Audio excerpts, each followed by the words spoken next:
Chemotherapy has been recommended as part of your treatment at the Regional Cancer Center. You probably have questions about this type of cancer treatment. Chemotherapy is the use of drugs or medications to treat disease. The word chemotherapy is used most often to describe a method of cancer treatment. Systemic in nature, the medications enter the body and circulate, seeking to destroy cancer cells wherever they may be found. Chemotherapy can be used alone or as part of a treatment plan that includes surgery, radiation therapy, and/or biotherapy. Biotherapy is treatment that stimulates or enhances your own immune system to fight cancer or to lessen side effects. Chemotherapy is used for a variety of purposes. As with all treatment, the hope is for cure. In other instances, the goal may be control of the disease. A third goal can be palliation, relief of symptoms. Some types of cancers respond best to chemotherapy medications. Other cancers do better when several methods of treatment are combined. It's understandable that you may be anxious about beginning chemotherapy. However, gaining a better understanding of how the medications work, what they do to your body, and what changes they may cause may help you to overcome some of the fear and anxiety. Gathering this information will help you to be more comfortable as you take the first step. Unlike healthy cells, cancer cells grow in an uncontrolled manner. Chemotherapy medications attempt to disrupt the cancer cell's ability to grow and multiply. Chemotherapy medications enter the bloodstream and travel throughout the body, seeking to destroy the rapidly dividing cancer cells wherever they may be found. Unfortunately, these drugs may also affect any normal cells that rapidly grow and divide. However, these normal cells will recover once the drug's effects have subsided. The goal is to destroy cancer cells using the chemotherapy medications. Most chemotherapy drugs are administered or dispensed in one of three ways. Some medications may be taken by mouth. Others are given by injection into a muscle. Others still may be given intravenously through a vein. You may be treated with one drug or a combination of several medications. Chemotherapy is usually administered in an outpatient setting, such as the center's treatment area. In other instances, it may be given in a hospital or even at home. The length and frequency of your treatments depend on the kind of cancer you have, the medications used, and your body's response to them. Chemotherapy may be given daily, weekly, or monthly. Usually, treatment is administered in cycles that include rest periods. Every patient responds differently to chemotherapy. The side effects of medications are specific to those medications prescribed for you. Other medications will be prescribed if side effects are anticipated. Whatever side effects may occur, it's important that you follow directions for any medications prescribed. Be sure to alert your medical team if you experience problems. Depending on the drugs prescribed, some individuals may experience hair loss. The nursing staff will discuss this possibility with you if your particular medications can cause this. Chemotherapy may affect your blood counts. During treatment, your blood cell counts will be carefully monitored. Anemia results if your red blood cell count becomes too low.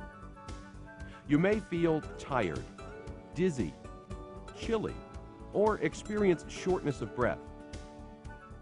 If you become anemic, your physician may suggest you modify your activity and get more rest. In some instances, you may receive an injection to boost the red blood cells. If your platelet count falls too low, you may bleed or bruise more easily. Alert your physician if you bruise more than usual or if you notice any unusual bleeding, especially from the gums or nose. If your white cell count becomes too low, your doctor may want to postpone treatment, add a medication to encourage faster growth of new white blood cells, or adjust the dose of drugs for a while. Your physician or nurse will also discuss steps you can take to prevent infection. Even if you are very careful, it is still possible to get an infection. Be alert for any of these symptoms: a fever over 100 degrees, chills, sweating, especially at night, loose bowels, a burning feeling when urinating, a severe cough or sore throat. If any of these symptoms occur, it is important to contact your nurse or physician immediately. Monitoring your temperature is a good way to watch for infections. You may ask, how is this going to affect my lifestyle? This varies. Some people come in, receive their chemotherapy, and go back to work the same day.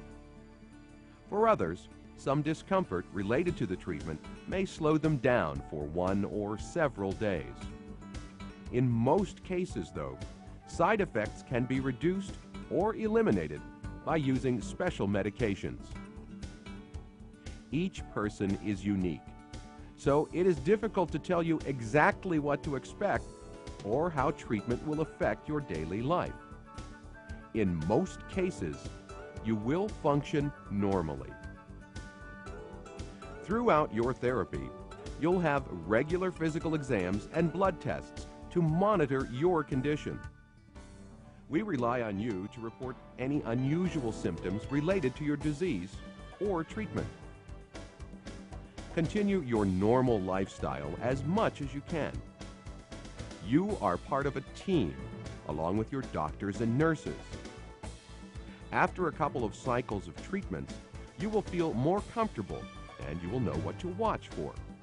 The chemotherapy won't be so overwhelming or frightening. Many chemotherapy patients at the center will have questions about nutrition and how it relates to their diagnosis and/or treatment. Each patient is unique in so many ways. Knowing this, the center has a dietitian who is available to you and your loved ones to help you with any nutritional problems you may experience. Good nutrition is an important part of your cancer treatment. Maintaining a balanced diet while under treatment is important, even if it means adjusting when, what, and how you eat. Please note, high doses of vitamins are not recommended during chemotherapy, as they may decrease the effectiveness of the treatment. There are 2 points we emphasize in relation to nutrition and cancer.